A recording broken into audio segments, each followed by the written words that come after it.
ತಾಲೂಕಿನ ಅನೇಕ ರೈತರು ಮತ್ತು ಜಿಲ್ಲೆಯ ಅನೇಕ ರೈತ ಬಾಂಧವರು ಇವತ್ತು ಜಿಲ್ಲಾಧಿಕಾರಿಗಳ ಕಚೇರಿಗೆ ಮುತ್ತಿಗೆಯನ್ನು ಹಾಕುವ ಮುಖಾಂತರ, ಅದು ರೈತರ ಟ್ಯಾಕ್ಟ್ರಿಗಳ ಮುಖಾಂತರ ಇವತ್ತು ಶಿಡ್ಲಘಟ್ಟ ತಾಲೂಕಿನಿಂದ ಏನಿವತ್ತು ರೈತರು ಹೊರಟಿದ್ದೇವೆ. ಕಾರಣ ಒಂದೇ, ಏನು ಇವತ್ತು ಫಲವತ್ತಾದಂಥ ಕೃಷಿ ಭೂಮಿಯನ್ನು ನಮ್ಮ ಜಂಗಮಕೋಟೆಯ ಭಾಗದ 14 ಗ್ರಾಮದ ಹಳ್ಳಿಗಳಲ್ಲಿ ಇವತ್ತು 3,500 ಎಕರೆ ಏನಿವತ್ತು ಕೈಗಾರಿಕಾ ಪ್ರದೇಶಕ್ಕೆ ಮುನ್ನಡೆಯನ್ನು ಬರೆದಿದ್ದಾರೆ. ಅದನ್ನು ನಿಲ್ಲಿಸಬೇಕು ಅಂತೇಳಿ ಕೈಗಾರಿಕಾ ನಿಯಮ ಹೇಳ್ತದೆ. ಕೃಷಿ ಫಲವತ್ತಾದಂಥ ಭೂಮಿಯನ್ನು ಯಾವುದೇ ಕಾರಣಕ್ಕೂ ನಾವು ಕೈಗಾರಿಕೆಗಳೇ ತಗೋದಿಲ್ಲ ಅಂತೇಳಿ.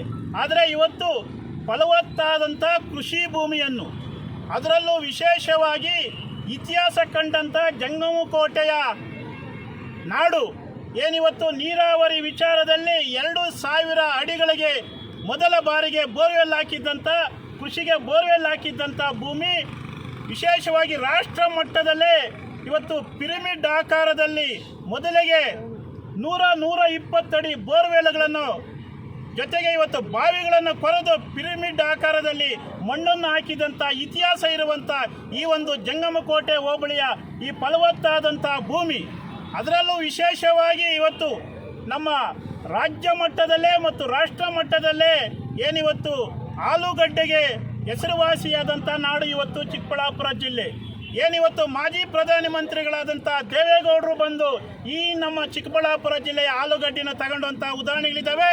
ಅದೇ ರೀತಿ ಹರಿಯಾಣ ಭಾಗದ ಓಂ ಪ್ರಕಾಶ್ ಚೌತಾಲ ಒಬ್ಬ ಮಾಜಿ ಮುಖ್ಯಮಂತ್ರಿಗಳು ಕೂಡ ಏನು ಈ ಭಾಗದಲ್ಲಿ ಆಲೂಗಡ್ಡೆಯನ್ನು ತೆಗೆದುಕೊಂಡು ಹೋಗಿ ಉತ್ಕೃಷ್ಟವಾದಂಥ ಭೂಮಿ ಏನು ಈ ಭೂಮಿಯಲ್ಲಿ ಇವತ್ತು ಬೆಳೆದಂಥ ಭೂಮಿಯಲ್ಲಿ ತಗೊಂಡು ಹೋದಂಥದ್ದು. ಅದರ ಜೊತೆಗೆ ಇವತ್ತು ವಿಶೇಷವಾದಂಥ ಹೂ ಬೆಳೆಯುವಂಥ ನಾಡು, ಇವತ್ತು ವಿಶೇಷವಾಗಿ ದ್ರಾಕ್ಷಿ ಬೆಳೆಯುವಂಥ ನಾಡು, ಎಲ್ಲ ತರಕಾರಿಗಳನ್ನು ರಾಜ್ಯ ರಾಷ್ಟ್ರ ಮಟ್ಟಕ್ಕೆ ಒಯ್ಯುವಂಥ ಈ ಭೂಮಿ, ಇವತ್ತು ಈ ಭೂಮಿ ಕಣ್ಣುಮರೆ ಆಗ್ತಾ ಇದೆ. ಇವತ್ತು ಈ ಕಣ್ಣುಮರೆ ಆಗ್ತಾ ಇರುವುದನ್ನು ನಿಲ್ಲಿಸಬೇಕು. ಏನಿವತ್ತು ರಿಯಲ್ ಎಸ್ಟೇಟ್ ದಂಧೆ ಏನಿವತ್ತು ನಡೀತಾ ಇದೆ ಅದನ್ನು ನಿಲ್ಲಿಸಬೇಕು. ರೈತನ ಒಕ್ಕಲೆಬ್ಬಿಸುವಂಥ ಕೆಲಸ ತಾವು ಮಾಡಬಾರದು.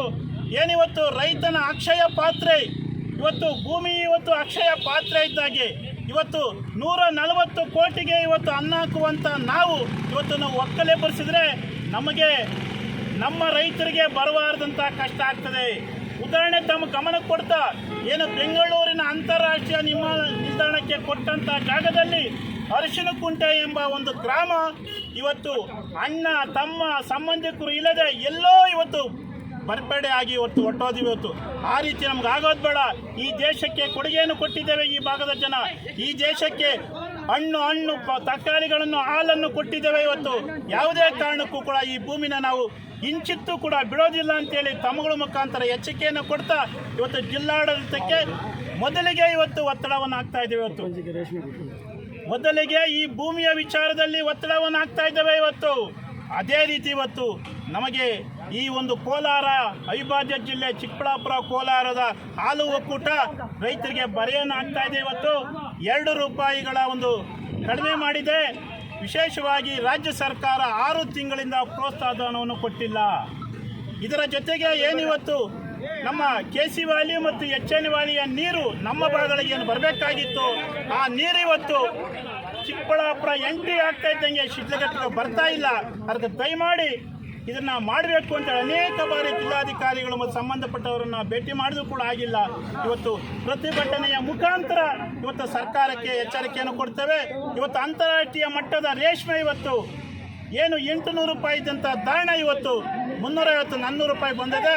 ಅದರಿಂದ ಈ ಎಲ್ಲ ವಿಚಾರಗಳನ್ನು ಜಿಲ್ಲಾಧಿಕಾರಿಗಳಿಗೆ ಮನವಿಯನ್ನು ಮಾಡೋಕ್ಕೆ ಇವತ್ತು ಪ್ರತಿಭಟನೆಯ ಮುಖಾಂತರ ಮನವಿಯನ್ನು ಮಾಡಲಿಕ್ಕೆ ಇವತ್ತು ಹೋಗ್ತಾ ಇರೋದಲ್ಲ, ಮನವಿ ಅಲ್ಲ, ಇವತ್ತು ಪ್ರತಿಭಟನೆಯ ಮುಖಾಂತರ ಸರ್ಕಾರಕ್ಕೆ ಎಚ್ಚರಿಕೆಯನ್ನು ಕೊಡ್ತೇವೆ ಅನ್ನೋ ಚಿಕ್ಕಬಳ್ಳಾಪುರ ಜಿಲ್ಲೆಯ ಶಿಡ್ಲಘಟ್ಟ ತಾಲೂಕಿನಿಂದ ಸಾವಿರಾರು ಸಂಖ್ಯೆಯಲ್ಲಿ ಇವತ್ತು ಈ ಒಂದು ಜಾಥಾದ ಮುಖಾಂತರ ಸರ್ಕಾರಕ್ಕೆ ಎಚ್ಚರಿಕೆ ಕೊಡಲಿಕ್ಕೆ ನಾವು ಹೋಗ್ತಾ ಇದ್ದೀವಿ.